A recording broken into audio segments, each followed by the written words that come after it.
예, 오늘 이런 영광스러운 자리에 제가 초빙돼서 여러분과 함께 통일의 뜨거운 열망을 나누게 된 것을 정말 무한한 영광으로 생각합니다. 감사합니다. 우리 이성애 회장님, 또 우리 이상진 회장님, 그리고 이제 코리안 드림 실천을 위한 우리 천만 캠페인에 제가 이제 개인적으로 함께 동참하게 돼서 저 또한 정말 무한한 영광을 느끼고 있습니다. 통일이라는 것은 우리 한민족 구성원의 모두의 소원이지만 사실 그 과거에 한 1000만 실향민이 있고 그 이후에 한 3만 명의 탈북자가 왔는데 가장 가까운 친척들이 지금 북한에 살고 있다 보니까 누구보다도 자기 부모 형제를 보고 싶은 마음이 간절할 겁니다. 저희는 사실은 제가 30년 전에 탈북했을 때 그때 많은 실향민 분들이 있었는데 저는 이 분단이 이렇게 오래 갈 거라고 생각하지 못했습니다. 근데 이제는 저희가 실향민이 돼가고 있습니다. 그리고 지금에 와보니까 북에서 내려오신 그 어르신들, 실향민들, 그분이 평생을 이제 북에 놔두고 온 가족과 만나지 못하고 세상을 떠나신 이분들의 한이 얼마나 클 것이냐 하는 그런 생각의 공감대를 느끼고 있습니다. 이제 통일은 우리가 해도 되고 안 해도 되고 이제 그런 문제는 아닌 것 같습니다. 사생결단 뭔가 이제 일어날 때가 왔다. 그리고 저도 이제 아들이 둘이 있지만 저희 아들 세대에는 저런 말도 안 되는 김정은 이런 독재자 같은 것들과 함께 한 한우를 살게서는 안 되겠죠. 예, 그래서 저는 이제 한국에 와서 많은 대통령들을 경험했고 또 많은 통일운동 또 북한 인권운동을 했지만 요즘같이 좀 희망에 들뜬 적은 없는 것 같습니다. 그리고 이제 북한 문제의 본질을 꿰뚫고 통일을 위해서 우리가 무엇이 필요한지를 정확히 파악을 하고 있고 또 통일을 위한 비전을 제시하면서 시민 주도의 통일운동을 한다는 것이 이게 이제 남북한 국민이 하나가 될 수 있는 거대한 이 파도가 되기 때문에 이 운동이 반드시 성공해야 되고 반드시 이 운동을 통해서 남북한이 하나가 되는 그날이 오지 않을까 하는 생각이 듭니다. 저는 이제 간단하게 소개를 했지만 저는 북한에서 일반 북한 주민들이 경험하지 못한 강제 수용소라고 하는 그 수용소에서 제가 10년간을 살았습니다. 제가 이제 나이가 50대 중반 됐는데요. 사실 네가 고생한 사람이 맞냐? 이렇게 이제 질문하는 분들이 있습니다. 근데 이제 제가 대한민국에 와가지고 잘 먹고 운동 열심히 하고 건강 관리를 이제 열심히 해가지고 오히려 30년 전 때보다 제가 더 젊어지지 않았나 네, 그런 생각이 듭니다. 아니 실제로 그렇습니다. 왜냐하면 제가 그 기자회견 할 때 제 사진 지금도 보게 되면요, 제가 사진을 돌립니다. 너무 그때 바싹 말라가지고 온몸에 주름이 있었고요. 20살 때 얼마나 고생했는지. 그러니까 그때 그 사진을 보게 되면 내가 참 고생했겠구나 하겠지만 지금 제가 이런 얘기하면 고생한 것 같지 않다 이렇게 말씀하시는 분들이 많습니다. 그래서 저는 이제 특별하게 그런 북한의 수용소에서 약 한 10년간 제가 생활을 했고 이것 때문에 제가 한국에 와서 또 이제 2005년도에 백악관에 초빙을 받아서 조지 W 부시 대통령과 약 한 40분 정도 만났습니다. 그때 노무현 대통령이 한 20분 만나고 저를 2배로 만났으니까 그때 부시 대통령이 농담으로 하는 말이 당신이 더 중요하다 이렇게 생각을 말씀하시더라고요. 그래서 그걸 계기로 북한의 인권 문제가 전 세계로 확산되고 또 이제 북한을 악의 축으로 규정을 하고 김정은 정권에 대한 압박을 가하는데 저도 이제 일정 큰 역할을 했던 것 같습니다. 자, 그럼에도 불구하고 통일의 기회는 점점 멀어져 가고 있고 한국인들의 통일 열망은 식어가고 있고 그리고 대한민국 정부의 통일 정책은 점점 엉망이 돼가고 있습니다. 그리고 더 중요한 것은 대한민국이 좌우로 이게 분리가 돼가지고 완전히 내전 비슷한 그런 이제 상황으로 갑니다. 그러니까 우리 같은 똑같은 사람이고 똑같은 정부인데 마치 6.25 전쟁 때 누구는 치안되고 누구는 김일성이를 도구만 해가지고 형제끼리도 막 싸우던 그런 이념 전쟁의 시대에 지금 우리가 살고 있는 것이 아닌가. 저는 이제 그런 이념보다는 옳고 그름의 시대가 와야 하지 않을까. 어떤 것이 옳고 어떤 것이 틀린가에 대한 그 정의감을 가지고 판단을 해야 되는데 내 편 네 편 갈라가지고 이렇게 서로 싸움질하면서 똑같은 북한 문제를 다루는데도 불구하고 북한을 바라보는 시각이 내 편에 따라서 달라지고 내 편의 정책에 따라서 그걸 오거지로 찬성하기도 하고 이렇게 가다 보니까 대한민국의 통일의 길은 점점 이제 멀어져 가고 있습니다. 그래서 이 통일의 길 그리고 우리 한반도의 7천만 교회가 하나가 되는 길은 바로 코리안 드림을 통해서 통일의 비전을 세우고 남북한 모두가 공감할 수 있는 이 새로운 거대한 패러다임에 의해서 형성되는 길밖에 없다고 저는 판단을 했고 그래서 저는 이 운동에 뛰어들었습니다. 여러분과 함께 하겠습니다.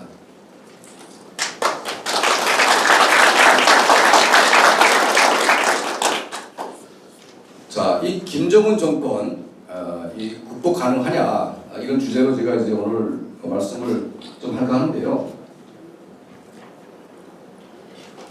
그보다 먼저 왜 김씨 왕정은 아직도 붕괴되지 않고 있냐? 사실 북한과 유사했던 러시아, 구소련, 중국 그리고 이제 뭐 쿠바까지 사실상 북한을 제외한 모든 공산국가는 변화가 됐습니다. 오직 유일하게 북한만 히틀러의 아우슈비츠, 스탈린의 시베리아 수용소, 모택동의 라오바이 수용소를 운영했던 그 시스템 그대로 공포 독재를 유지한다는 유일하게 북한입니다. 자, 북한이 망하지 않는 여러 가지 요인이 있는데 그 내적인 요인 세 가지로 봤는데요. 일단은 북한은 모든 사람들을 세뇌시킵니다. 이 세뇌를 통해서 북한 어린이들이 유치원 때부터 밥 먹기 전에 하나님께 기도하듯이 김일성 원수님께 밥 먹는 기도 같은 것들을 시킵니다. 그래가지고 처음부터 마지막까지 우상화 교육을 통해서 북한 어린이들을 세뇌시키고 있고 사람들이 성장함에 따라서 새로운 것들을 알고 싶어하는 그런 시대가 오지 않습니까? 극단적인 정보 통제를 통해서 외부의 정보를 일체 못 들어오게 하고 오로지 북한 내부에서만 선전하는 이것들만 이제 두게 하고 있습니다. 그러니까 완전히 이제 정신적인 노예로 만드는 거죠. 두 번째는 극단적인 공포 정치. 제가 이제 한국에 와가지고 우리 뭐 저희 또래 주사파이들 뭐 만나가지고 이게 해보니까 과거에 뭐 박정희 때나 북한의 뭐 김정일 때나 똑같았다 이런 식으로 이제 표방하는 애들이 있는데 사실 뭐 독재라는 이름은 비슷하긴 하지만 공포 독재와 개발 독재의 차이가 뭔지 이거는 경험을 해야 합니다. 그러니까 개발 독재라는 것은 동샤오핑이 박정희 대통령의 경제 개발 이걸 벤치마킹 해가지고 일정한 정도의 인권을 탄압하면서 개발로만 집중했던 이 개발 독재입니다. 그러니까 결국의 길은 국민들의 삶을 개선시키기 위한 더 나은 방향으로 나갔던 독재의 형태가 있고 오로지 한 개인의 우상숭배와 개인 권력을 위해서 모든 국민들을 노예화시키고 철저하게 통제하는 이 공포 독재는 이게 차원이 다른 겁니다. 그래서 뭐 남산 지하실에 끌려가가지고 내 물고문 좀 받았다. 그 정도 고문은 북한에 파출소에서 다 하는 거고 그런 것들은 그 정도 고문은 북한에 파출소에서 다 합니다. 막 때리고 막 강목으로 내리 까고 이런 그냥 일반 파출소에 가도요 막 때리고 그럽니다. 거기서는 고위부 지하 감방에 들어가면 그때부터는 고문이라는 게 상상을 초월합니다. 그래서 그 어떤 혁명가도 그 어떤 불굴의 투사도 거기만 들어가면 다 불게 되어 있습니다. 심지어 그 신앙심 좋다는 그 이면수 목사님 그분도 거기에 끌려가가지고 결국은 이제 막 뭔가 이제 인정하는 듯한 말을 하지 않았습니까? 그러니까 거기만 들어가면 살아나올 수가 없어요. 그러니까 고문이 뭔지를 거기에 들어가야 알 수 있는데 저는 이제 수용소에서 집단 형태의 어떤 공포, 강제노동 이걸 했지만 실제로 북한의 감옥에서 어떻게 고문을 당하는지 내가 당해보지 않았기 때문에 잘 모릅니다. 하지만 고문받고 온 사람들이 얘기를 들어보게 되면 이거는 정말 히틀러의 아우슈비츠도 울고 갈 그런 형태의 인권 유린을 하는 겁니다. 공포라는 게 북한 정도 돼야 공포라고 말하는 것이지 무슨 그 웬날에 박정희 때 무슨 공포였다고. 북한이 좀 강화야 아니겠죠? 그런 사람들은. 자, 그러니까 이제 이 정치범 수용소 그리고 이제 최근에 김정은 정권 들어와가지고 뭘 있냐면요. 우리 북한의 처형 방식. 그러니까 대한민국은 아무리 독재했다고 해도 사람들을 뭐 백주대낮에 사람들 모아놓고 광장에서 사람을 쏴 죽이는 그런 것들은 상상을 못하지 않습니까? 근데 북한 사람들은요, 누구나 공개 처형을 안 본 사람이 없습니다. 그러니까 모든 2,300만의 북한 인민들이 집단 트라우마에 걸려 있을 수밖에 없습니다. 공개 처형을 매일 보는데 그걸 사람이 미치지 않고도 어떻게 살 수가 있습니까? 그런데 북한의 일반 공개 처형은 이제 사람을 세워놓고 머리, 가슴, 다리를 밧줄을 묶습니다. 그리고 이제 AK 소총을 가진 군인이 3명이 나와서 머리 3발, 가슴 3발, 다리 3발을 쏴서 밧줄이 끊어지면 이게 시체가 뚝 떨어지고 그 떨어진 밑에 구덩이 타가지고 그냥 평토, 그러니까 밟고 지나가게 이렇게 묻어버립니다. 이렇게. 그게 북한의 일반 처형 방식인데 이런 식으로 사람을 처형하니까 사람들이 이제는 꿈만에 하는 거예요. 그래서 김정은 정권 들어와가지고 뭐가 나왔냐면 고사기관총이 등장을 했습니다. 고사기관총. 그 반항고 고사기관총인데 총알이 한 이 정도 됩니다. 그리고 총구 하나에 60발이 장전되는데 고사기관총 하나에 240발이 들어갑니다. 이걸 녹대를 갖다 놓게 되면 1000발이 들어가는데 이 1000발을 2명에게 쏴가지고 사람을 아주 순간에 가루로 만들어버립니다. 이게 이제 장성택을 처형할 때 장성택의 오른팔, 왼팔, 장수길, 리영아, 노동당 행정부장 2사람을 1000발 쏴가지고 아주 가루로 만들어버렸다고 합니다. 그러니까 이거를 목격하고 탈북하신 리정호 선생, 지금 미국에 가 계시는데 이분이 이제 그걸 보고 나서 저 김정은 저놈은 정말 인간 백정이다 저거는. 사람을 그냥 죽이는 것도 끔찍한데 가루를 내가지고 죽이냐 저게. 저게 인간이냐 이렇게 중언하는 걸 제가 들었습니다. 자, 그리고 이제 외부의 그 요인이 있습니다. 그러니까 이제 90년대 후반에 북한이 300만이 굶어 죽었습니다. 여러분 300만이 죽었다고 하니까 잘 와닿는 게 없죠. 그러니까 90년대 후반에 북한에 살았던 사람들, 저는 안 살아봤으니까 제가 취재를 해보니까 북한 전역에 시체가 덮였고요. 기차역에는 시체가 쌓여있고 사람이 너무 많이 죽어가지고 무덤을 못 만들어가지고 관장 아무도 없고 그렇게 사람이 많이 죽었다고 합니다. 그러니까 300만 정도가 죽게 되면 나라는 망하게 되어 있습니다. 그리고 실제로 97년도에 황장엽 비서가 망명할 당시에 노동당 그 창간거리 아파트가 있습니다. 노동당 지도원급 이상 간부들이 사는 아파트인데 그 창간거리 아파트에 정전이 됐고 평양 역전에 기차가 못 졌습니다. 전기가 안 들어오니까. 그래서 황장엽 비서가 탈북하기 전에 이제는 북한이 끝날 때가 됐다. 그리고 실제로 김정일도 이 상태로 가다가는 북한이 망하는 건 불보듯 뻔하기 때문에 중국식 개혁개방으로 한번 돌아보자고 억지로 마음 먹고 지금 그 플랜을 짜고 있었습니다. 개혁개방을 안 하면 자기가 죽으니까 이제는 할 수 없이 하려고. 자, 그때 마침 한국에서 정권 교체가 딱 되면서 김대중 정부가 들어왔습니다. 그리고 햇볕을 쏘인다고 하니까 원래 햇볕의 진정한 의미는 뭡니까? 이게 안 먹겠다는 거 벗겨가지고 이제 뭔가 바꾸겠다는 거 아닙니까 이게. 그러니까 이제 북한 김정일 정권은 김대중 정권의 햇볕 정책이 우리를 옷 벗기려고 하는 거다 해가지고 소변 경계를 했습니다. 근데 보니까 옷은 안 벗기고 그냥 계속 쏟아붓겠다고 하니까 이게 백독이냐. 그래가지고 이제 마음을 쫙 열고 모기장 전략을 쳤습니다. 그러니까 남쪽의 현금과 식량만 빨아먹고 나머지 사상과 문화는 모기장을 쳐가지고 분리시킨다. 자, 그래서 이제 본격적으로 체제가 생존하기 위한 현금 확보에 나서게 됐고요. 만나는 대가로 5억 달러 현금이 들어가는 거 여러분 아시지 않습니까? 그게 뭐 현대가 무슨 뭐 북한에 뭐 공강산 개발권으로 이제 5억 달러 줬다고 하는데 아니 개발해 주는 게 고마운데 무슨 개발하는 대가로 5억 달러 내줍니까 거기다가? 공식 들어간 게 5억 달러고 한 10억 달러 이상이 들어갔고요. 최소 한 30억 달러가 북한에 수혈됐고 매해 30만 톤 이상의 식량이 들어왔고 그리고 많은 물자와 또 사람들이 관광객을 통해서 어마어마한 돈이 북한에 들어갔는데 갑자기 김정일 정권이 don방석에 앉은 겁니다. 그럼 내가 개혁개방 왜 합니까? 지금 북한하고 중국이 사이가 안 좋은데 그 사이가 왜 안 좋은지 아십니까? 중국은 북한을 중국식 개혁개방으로 변화되기를 원하고 이거를 일관되게 대북정책을 시행하고 있는데 북한은 중국식 개혁개방 죽어도 싫은 겁니다. 중국식 개혁개방의 핵심이 뭐냐면 과거의 마오쩌둥의 1인 숭배체제를 타파하고 권력을 개인이 가지는 게 아니라 집단 권력을 통해서 권력을 분산시키는 겁니다.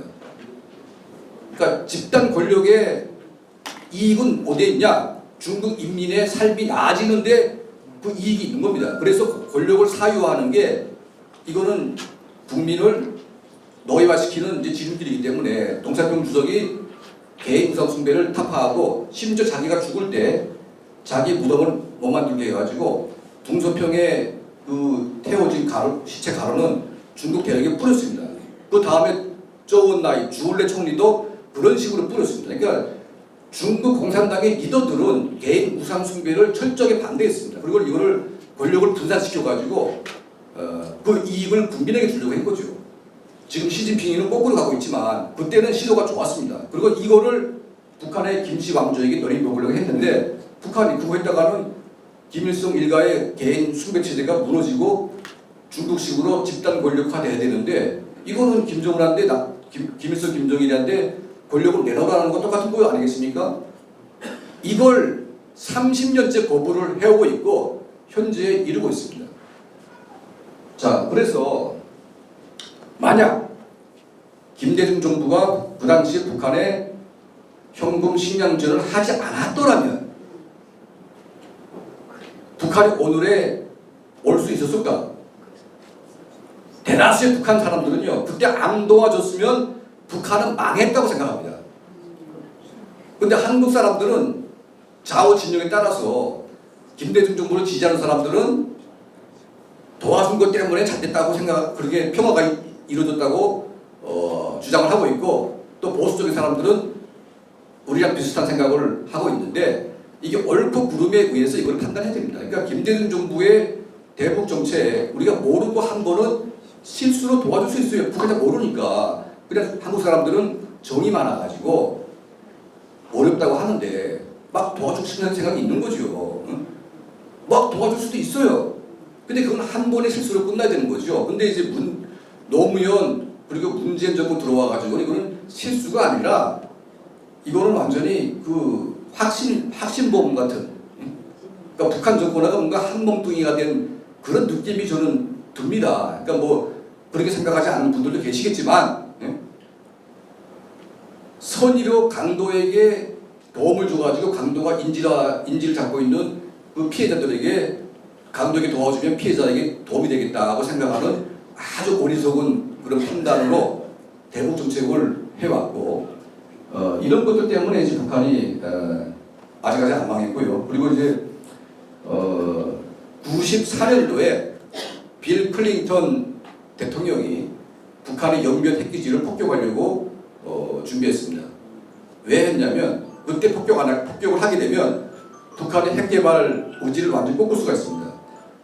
그리고 그때 폭격을 하게 되면 북한이 대한민국을 반격할 미사일 무기가 전혀 없었습니다. 그때는 완전히 그냥 거덜난 상태이기 때문에. 근데 그때 YS가 북한 폭격을 결사 반대해가지고 그걸 못하게 막았습니다. 그러니까 이제 정말 이제 지독한 암에 걸려가지고 이걸 칼로 수술해가지고 도려내야 되는데 그 수술 좀 해가지고 피를 좀 풀리면서 고통받으면서 한 번에 빼는 게 낫지 그걸 암을 키웠다가 결국은 죽는 거 아니겠습니까? 그러니까 우리가 핵기지를 폭격할 때 조금 피해는 보겠죠. 근데 그 정도 감내하고 그때 없애버렸으면 어느 날 북한의 김씨 왕조의 핵은 없었다. 저는 그래서 그때 영변 핵기지를 미국이 때리려고 할 때 우리가 같이 해가지고 확 때려가지고 그냥 그 길로 물어뜯었어야 되는데 그 통일이 기회를 놓친 게 하나의 요인이 됐던 것 같고요. 그리고 이제 제가 말했던 대아사 시기 때 우리 대한민국 정부가 쓸데없이 도와준 것 이게 아마 결정적인 역할을 했습니다. 그리고 이제 더 중요한 건 뭐냐면 우리가 남북한 체제 경쟁을 통해서 대한민국이 모든 면에서 압도적으로 승리했는데 딱 한 곳에서 우리가 실패했습니다. 그게 바로 스파이 전쟁.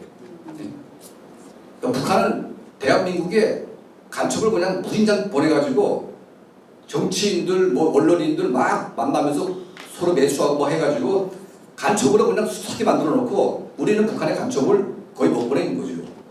자, 간첩도 한국에서는 간첩하면 좋은 거지 북한에 갔다가 걸리게 되면 바로 총살인데 어떻게 간첩합니까 거기서. 근데 한국에서는 간첩질하다가 걸리게 되면 내가 민주화 투사가 됩니다 여기서는.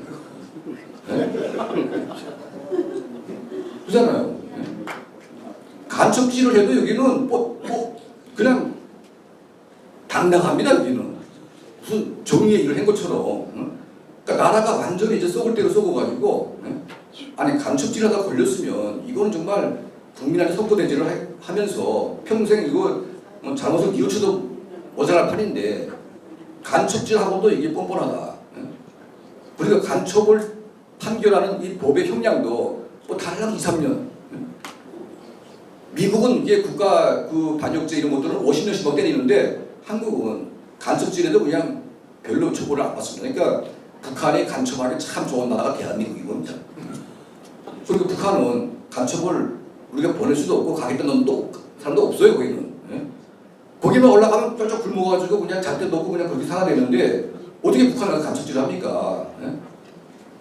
그나마 자발적으로 이제 북한에서 국정을 하고 연결해가지고 내부를 어떻게 해보겠다고 하게 되면 정권이 딱 바뀌면 소위 좌파 정부가 바뀌게 되면 정보를 오히려 북한에 주는 것 같아요 그냥.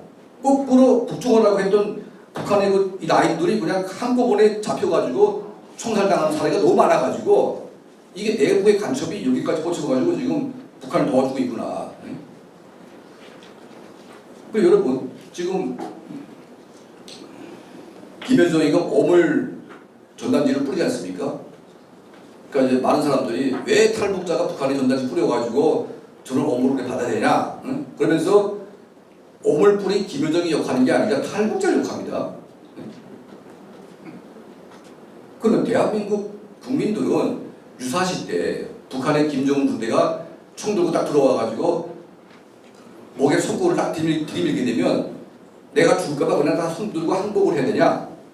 우리는 자그마한 피해도 안 보고 어떻게 통일을 할 수가 있습니까? 여러분 우리 우크라이나 보시게 되면 세계 2위의 강국 우크라이나가 러시아 2위의 강국 러시아를 상대로 전쟁을 벌이는데 3년 동안 꿀리지 않습니다.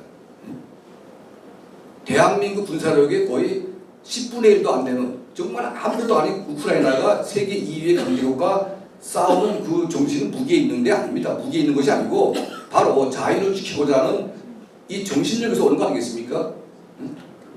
러시아 군대는 그냥 그 억지로 끌려가가지고 막 하다 보니까 마구 죽어나가도 그냥 이제 사람들이 아무런 가치를 못 느끼고 하지만 우크라이나 군대는 이 자유의 정신으로 무장된 표본화된 세계 민주주의의 어떤 그런 사례가 아닌가.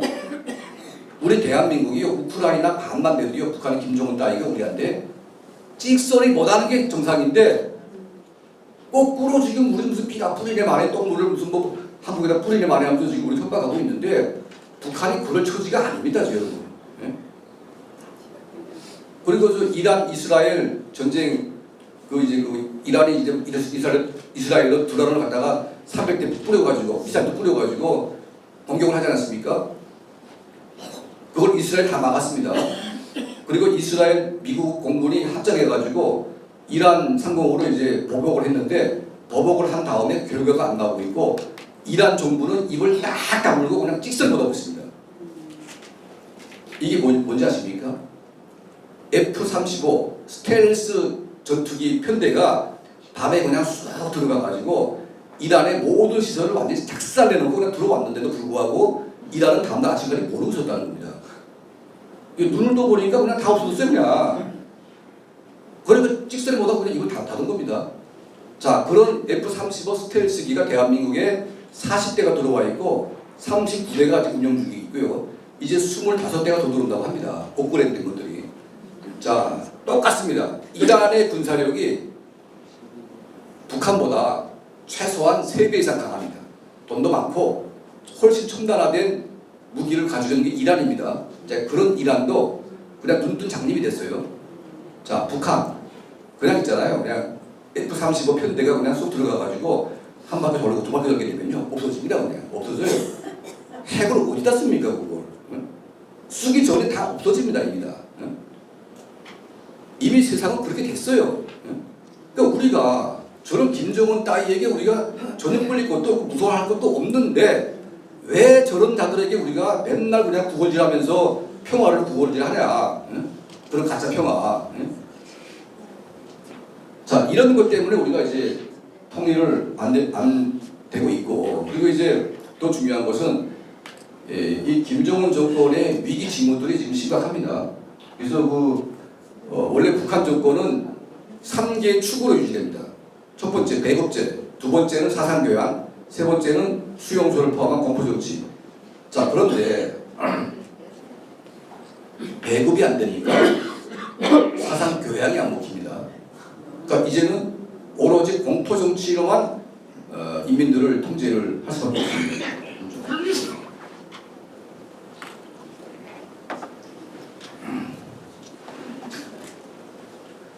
그러니까 현재는 북한은 지금 수용소로 공개 처형으로 지금 북한은 유지되고 있습니다.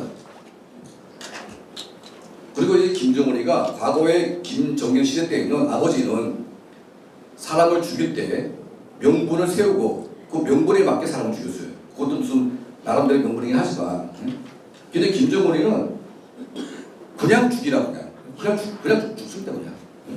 가장 최근에 김정은이가 상지연 거기 가가지고 뭐 이게 길바닥 무슨 너절하고 무슨 뭐 이게 시공을 했는데 아주 엉망진창이라고 하면서 막 고함을 지르더니만 중앙에 있는 검열 감독 상이 장관이지요.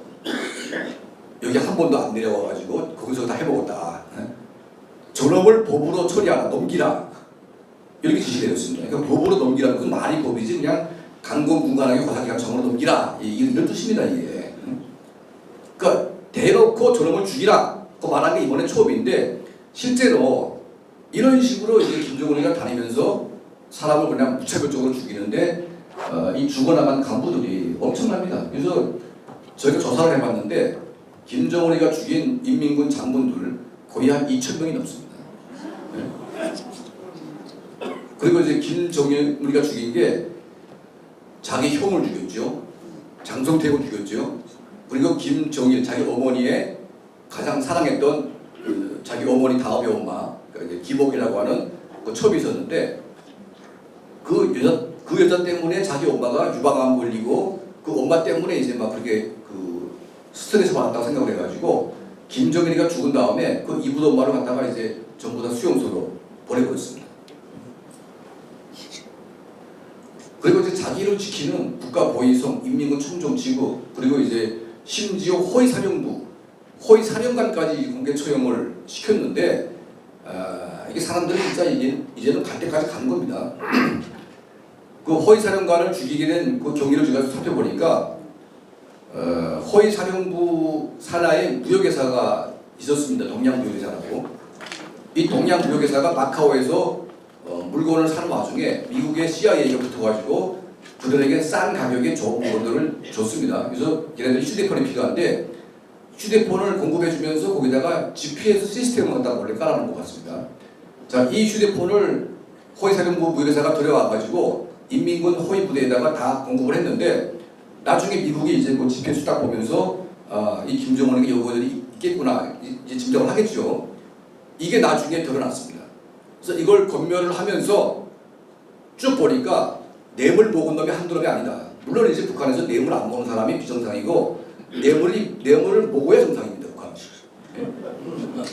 그러니까 정상과 비정상이 바뀌어 있는데 뇌물 먹었다고 죽이는 것도 새삼스러운 일이고, 그리고 이제 막 그걸 잘못 걸리면 죽는 거죠. 근데 호위사령부가 이제 뒤져보니까 다 뇌물 먹었는데 심지어 윤정린 호위사령관까지 뇌물 먹었다. 그러면 윤정린은 누구냐? 김일성, 김정일, 김정은 3대를 경호한 경호부대 사령관입니다. 자기 아버지 김정일이는 뭐라고 했냐면 강산이 3번 변해도 윤종린이는 안 변한다. 이런 친필 말씀을 딱 새겼는데 그 윤종린 집 앞에 자기 아버지 김정일의 말씀이 걸려 있습니다. 그 정도로 충신인데 그 사람이 나이 70대 중반 돼가지고 뇌물 먹었다고 이제 끌려가가지고 강공궁활하게해서 고사기가 좀 죽었습니다. 이 사건이 평양에서 엄청나게 회자가 됐고 지금 이 사건 때문에 북한의 엘리트 그룹들이 더 이상 김정은 정권과의 운명 공동체에서 벗어나고 있다. 옛날에는 뇌물을 먹어도 적당히 봐주고 했는데 이제는 봐주지 않는다. 마구 죽이니까. 그러니까 점점 이제 이 권력의 핵심부하고 이 사람들이 멀어지고 있는데 오늘 여러분 뉴스 봤죠? 쿠바 그 대사관에서 최고의 그 외교관이 왔는데 태영호 공사를 비롯해가지고 류현호 쿠웨이트 대사, 조성길 이탈리아 대리대사 외교관들 전부 다 도망가고 있어요 지금. 전부 다. 외교관 정도 되면 북한에서는 상류계층 아닙니까? 근데 걔네들이 가족을 전부 데리고 다 도망가고 있고 지금 중국에 나와 있는 북한 사람들이 도망을 가고 싶은데 갈 길이 없어가지고 못 오는 거예요. 그러니까 이미 북한은 거의 무너져가고 있다. 이런 이제 생각을 하게 됩니다. 자, 여기에다가 이제 제가 여성 비하하는 건 아닌데 북한은 이제 남전여비 국가이기 때문에 남자는 하늘, 여자는 땅 이래가지고 여자는 찍소리 말아라. 이게 북한입니다. 그래서 이제 북한 남자들이 대한민국에 오면 살기가 매우 불편합니다. 그러니까 북한에서는 이제 마누라 보고 막 오라 가라 하고 막 이거 해라 저거 해라 막 해도 마누라가 찍소리 못 하는데 한국만 오게 되면 이제 드라마 딱 보고 나서는 그다음부터는 네가 해라 이렇게 됩니다. 그러니까 이제 싸움 나가지고 이제 북한 남자는 참 살기가 힘들어지고 있고 그리고 이제 북한 여성들은 남쪽에 오면 천국이다. 여성들 너무 잘 해주니까. 그래서 보면 여성들이 성공한 사례가 많습니다 대한민국에서는. 근데 남자들이 이게 한국 사회에 와가지고 적응이 안 돼가지고 비밀된 분들이 너무 많은데 이걸 이제 과거의 북한의 간섭을 이게 나이 한 40 지나게 되면 이게 바꾸기가 쉽지가 않으니까 여러분들 이민 가가지고 저 연세 있으신 분들이 이민 가게 되면 이게 바꿔주기가 쉽지 않듯이 이 탈북하신 분들도 젊어서는 괜찮은데 저같이 나이 들어서 오신 분들은 남자분들이 참 살기가 매우 불편한 그런 나라입니다. 근데 그런 나라에서 저게 지금 새파랗게 젊은 이설주, 김여정, 현성월이 자 이런 애들이 설치고 돌아가니까 북한 남자들이 참 눈에 눈꼴 사나워가지고 지금 보기가 힘든 이제 그런 상황이 됐고요. 여기에 지금 보시게 되면 이 현성월이라는 여자가 자 소위 1호 행사라고 하는데 김정은이가 나오는 1호 행사에서 그 누구도 딴짓하다가는 걸리면 죽습니다.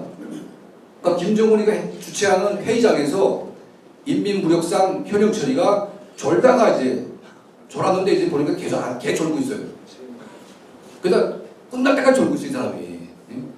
근데 그 졸았던 이유가 있습니다. 그러니까 이제 연세 있으신 그 어르신들이 김정은이가 젊었으니까 나이 한 그 회의를 갖다 2시간씩밖에 하는데 버티기가 쉽지 않아요. 그래서 북한의 그 잘 정제된 마약을 이제 조금씩 하게 되면 각성이 돼가지고 한 2시간간에 팔팔하게 된답니다.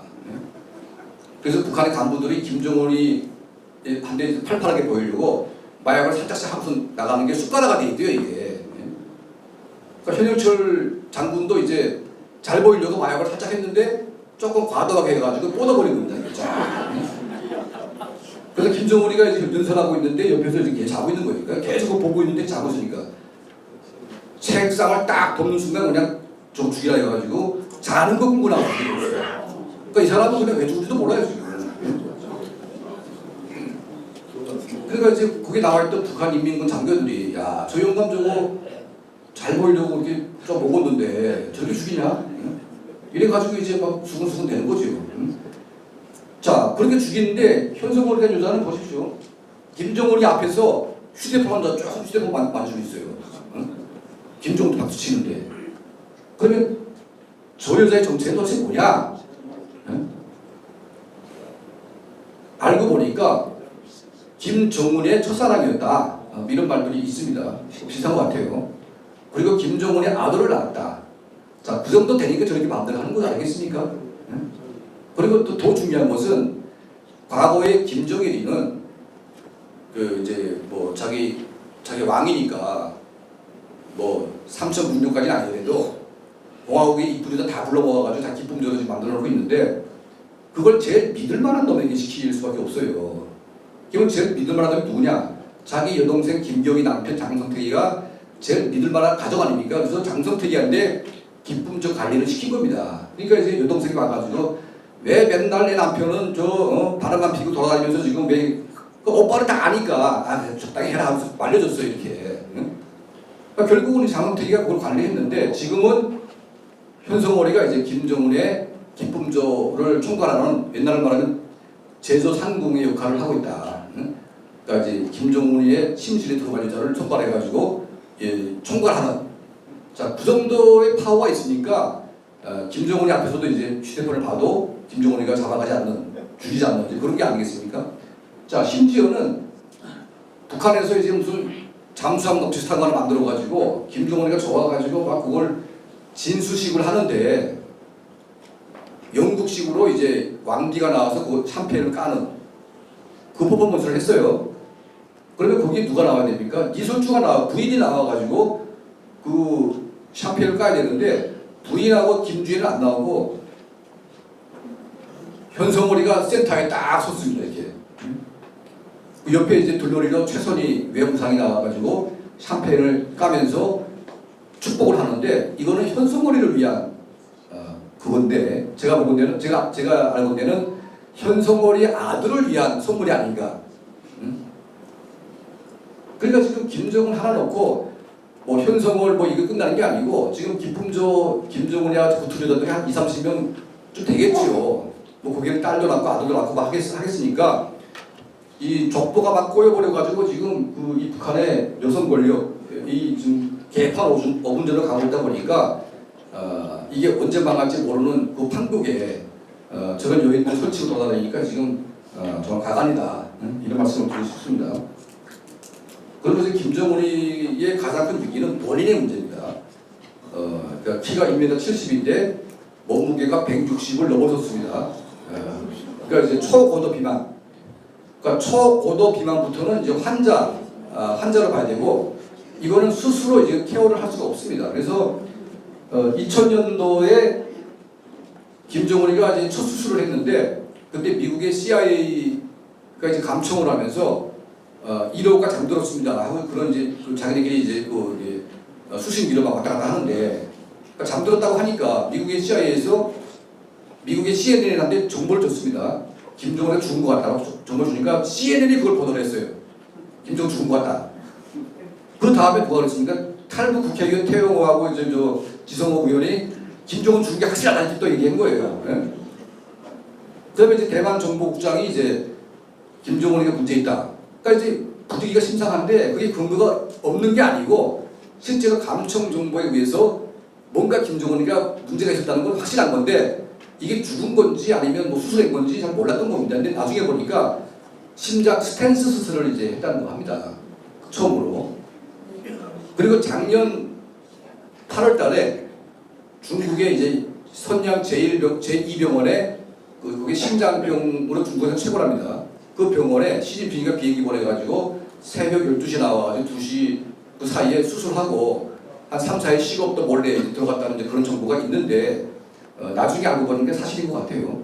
자, 얘가 승마를 좀 하는데 그 외에는 운동을 거의 안 하고 있습니다. 그러다 보니까 그때 수술하면서 살이 쭉 빠지면서 다시 여여 현상이 와서 다시 살이 쪘는데 살 빠졌다가 다시 찌면서 그때 합병증이 나왔다고 합니다. 뭐 여기 의사분들 있을지 모르겠지만 그래서 그 합병증이 나오게 되면 굉장히 위험하다는 말도 있고 그래서 이제 혈압 관리 그리고 이제 그 당뇨 관리가 잘 안 될 수밖에 없는 그런 지경에 와 있고 더 중요한 것은 제가 그냥 무시하고 싶어도 북한의 현실이라는 게 보는 것마다 짜증날 수밖에 없습니다. 보는 것마다. 그러니까 이제 맨날 화를 내고 스트레스 받으니까 저게 언제 그냥 확 죽어도 그냥 뭐 아무런 이상이 없을 만큼 그런 상태에 와 있기 때문에 자, 김정은이가 조기 사망할 경우에 이제 그 후궁들 사이에서 누구의 아들이 후계자가 될 것이냐, 이 싸움이 지금 벌써부터 난리도 아니다 지금. 그게 지금 북한의 현실인 것 같습니다. 자, 이런 판국에 이제 문재인 정부 들어가가지고 북한에서 핵을 포기할 수 있다는 그런 이제 거짓말을 마구 했습니다. 그러면서 이제 트럼프까지 속여 넘겨가지고 폼페이오가 이제 평양을 왔다 갔다 하면서 핵 포기를 위한 그런 이제 그걸 했는데 결국은 김정은이도 속고 트럼프도 속고 문재인은 뭔지 모르고 막 이런 식으로 돼버렸어요. 네? 그러니까 오죽했으면 김여정이가 뭐라고 했냐면 삶은 소대칼이라고 했어요. 네? 그리고 이제 평양에 가서 이제 한 10만 군중을 쫙 모아놓고 문재인 대통령이 연설을 했습니다. 자, 김정은이는 그 정도였으면 최소한 30억 달러는 내놔야 된다. 왜냐면 김대중 대통령은 악수하는 대가로 5억 달러 줬는데 10만을 모아가지고 연설시켰으니까 인플레도 있고 최소한 30억 달러는 줘야 이제 그 정도 해주는 거 아니겠습니까? 이거는 제가 추측이 아니고 상당히 강력한 정보들에 의해서 약속을 그렇게 하고 이제 했다고 저는 보고 있는데, 지금 김정은이가 대한민국을 주적으로 선포하고 대한민국들과는 대화 안 하겠다고 막 주장하는데 윤석열 정부가 들어와서 그러는 게 아닙니다. 이미 문재인 정권 말 후반기 때부터 이미 똑같은 자세로 나왔어요. 대한민국을 상대 안 한다. 그러면서 문재인 대통령을 엄청나게 욕을 했는데 그때 북한이 우리한테 풍선을 보냈습니다.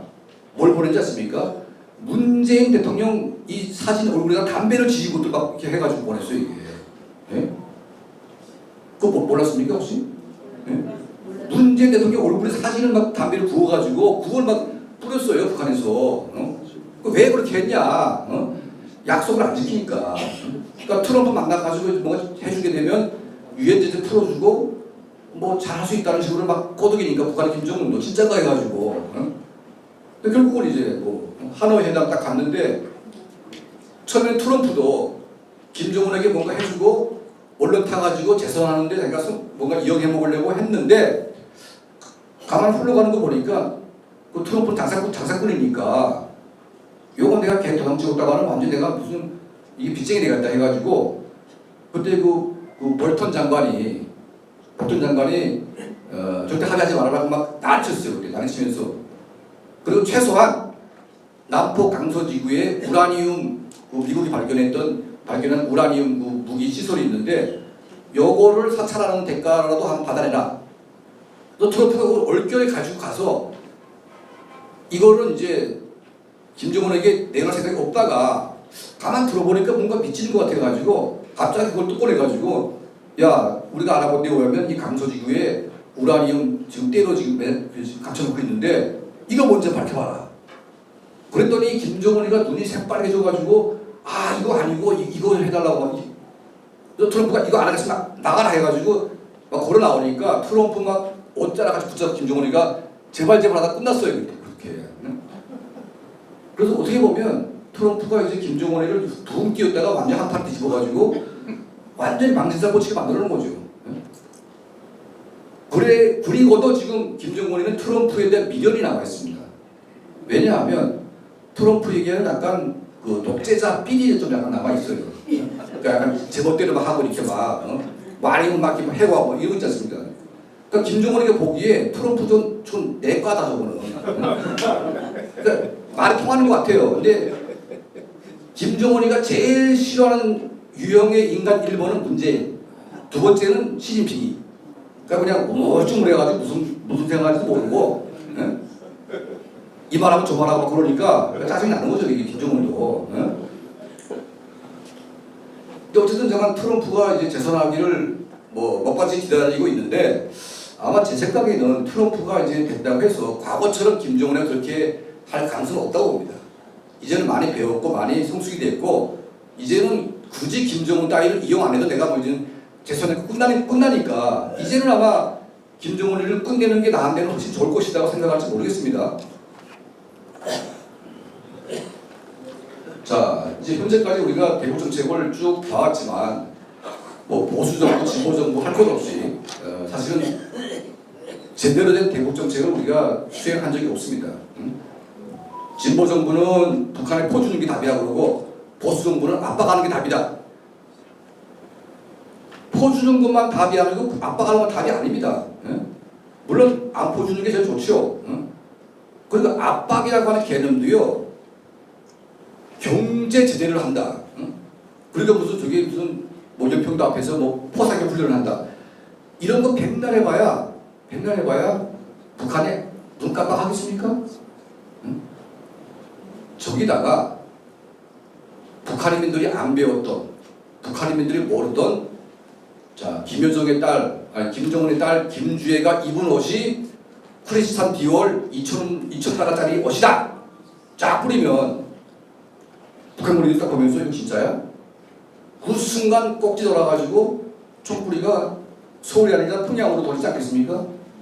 응?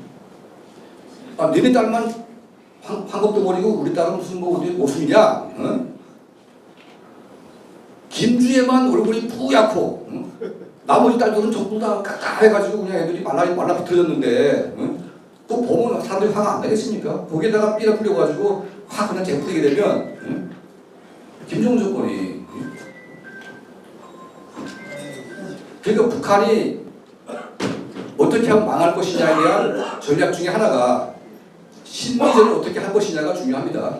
그리고 바로 7월 14일 날에 대한민국 정부가 탈북자의 날을 지정해가지고 탈북자를 대한민국 정부가 수용하겠다.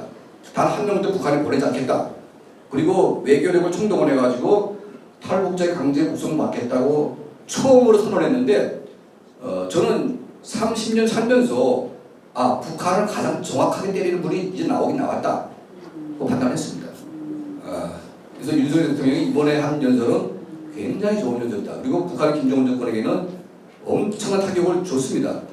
그럼에도 불구하고 이거는 하나의 수단에 불과하다. 우리가 통일을 하려면 북한을 망하게만 하는 게 통일의 길이 아니라 남북한 국민이 하나로 공감할 수 있는 정확한 비전이 무엇인지, 우리가 통일을 하기 위해서 우리가 한반도 통일의 모델이 어떤 국가가 되어야 하는지에 대한 또 모델이 없지 않습니까? 모델이.